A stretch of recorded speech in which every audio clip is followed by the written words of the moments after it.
DJ Amit Tiwari अपहर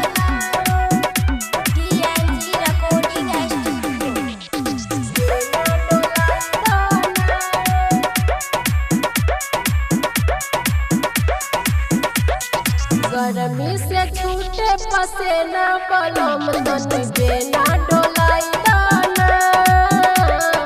गर्मी से छूटे पसेना पलम तनी बेना डोलाई दाना। बेना डोला दा तनी बेना डोलाई दा। बेना डोला दा तनी बेना डोलाई दा। गर्मी से छूटे पसेना पलम तनी बेना डोलाई दाना।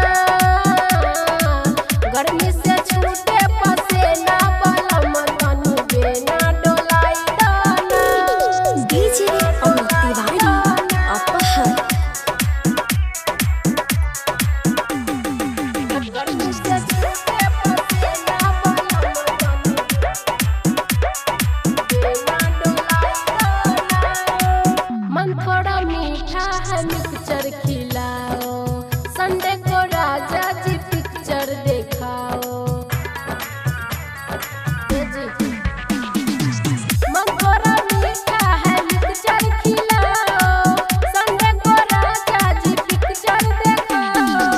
गर्मी से छूटे पसेना पलम तनी बेना डोलाई दाना। गर्मी से छूटे पसेना पलम तनी बेना डोलाई दाना। डीजे अमित तिवारी अपहर गर्मी से छूटे पसेना पलम तनी बेना डोलाई दाना। परवेश पिया तनी बेना डोला दो, हमको बाजार